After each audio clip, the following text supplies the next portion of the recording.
దక్షిణ అమెరికా దేశం చిలీలోని అటకామా ఎడారి ప్రస్తుతం పాత బట్టలకు అతిపెద్ద డంపింగ్ యార్డ్ గా మారింది. ప్రతి ఏటా సుమారు 39,000 నుంచి 59,000 టన్నుల పాత దుస్తులు ఈ ఎడారిలో వచ్చి చేరుతున్నాయి. ఇవి ఎంత భారీ స్థాయిలో ఉన్నాయంటే అంతరిక్షం నుండి కూడా ఉపగ్రహ చిత్రాల్లో ఈ దుస్తులు కుప్పలు కుప్పలుగా కనిపిస్తున్నాయి. ఈ దుస్తులు ప్రధానంగా చైనా, బంగ్లాదేశ్ వంటి దేశాల్లో తయారై అమెరికా, యూరప్, ఆసియా దేశాలకు వెళ్తాయి. అక్కడ అమ్ముడు పోని ఫాస్ట్ ఫ్యాషన్ బట్టలు చిలీలోని ఇక్విక్ ఓడరేవు ద్వారా ఇక్కడికి చేరుకుంటాయి. ఈ బట్టలు సింథటిక్ పదార్థాలతో తయారవడం వల్ల భూమిలో కలిసిపోవడానికి వందల ఏళ్లు పడుతుంది.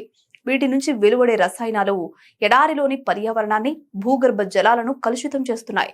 దుస్తులు పాతబడిపోవడం కంటే ఫ్యాషన్ ధోరణులు వేగంగా మారిపోవడం వల్ల కొత్త బట్టలే కొద్ది రోజులకే చెత్తగా మారుతున్నాయి. నగరపాలక సంస్థలు వీటిని భూమిలో పాతి పెట్టడానికి నిరాకరించడంతో వీటిని ఎడారిలో అక్రమంగా పారిస్తున్నారు. ఇక చిలీ ప్రభుత్వ తాజా గణాంకాల ప్రకారం ఏటా సుమారు 123,000 టన్నుల వాడిన లేదా అమ్ముడు పోని దుస్తులు ఆ దేశంలోకి దిగుమతవుతున్నాయి. పన్ను రాయితీలు ఉండడంతో వ్యాపారులు భారీగా వీటిని దిగుమతి చేసుకుంటారు. దిగుమతి అయిన మొత్తం బట్టలలో దాదాపు 40 నుంచి 50% వరకు అమ్ముడుపోవు. పాత దుస్తులను చెత్త కుప్పల్లో వేయడం చిలీలో చట్టరీత్యా నేరం కాబట్టి ఖర్చు తగ్గించుకోవడానికి వ్యాపారులు వీటిని రహస్యంగా అటకామా ఎడారిలో పారేస్తున్నారు.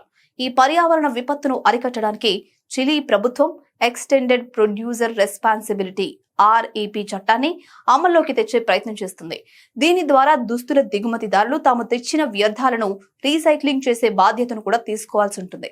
దాంతో కొన్ని వినూత్నమైన స్టార్టప్లు, కంపెనీలు ఇందుకోసం పనిచేస్తున్నాయి.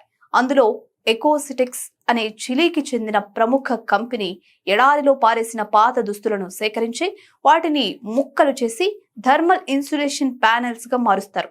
వీటిని ఇళ్ల నిర్మాణంలో గోడల మధ్య వేడి లేదా చలి రాకుండా ఉండడానికి ఉపయోగిస్తారు. ఇక కొన్ని సంస్థలు ఈ బట్టల నుండి రంగుల వారీగా దారాలను వేరు చేసి మళ్లీ కొత్త దుస్తులు లేదా తివాచీలు తయారు చేయడానికి ఉపయోగిస్తున్నారు. ఎకోబ్రిక్స్ అనే సంస్థ ఈ గుడ్డల ముక్కలను సిమెంట్ లేదా ఇతర పదార్థాలతో కలిపి నిర్మాణ రంగంలో వాడే ఇటుకలుగా మారుస్తున్నారు. ఈ సమస్యకు ప్రధాన కారణం ఫాస్ట్ ఫ్యాషన్, అంటే తక్కువ ధరలో దొరుకుతున్నాయని అవసరం లేకపోయినా బట్టలు కొనడం, వాటిని త్వరగా పారేయడం. మనం దుస్తులను ఎక్కువ కాలం వాడడం, నాణ్యమైన వాటిని ఎంచుకోవడం ద్వారా ఈ వ్యర్థాలను కొంతవరకు తగ్గించవచ్చు.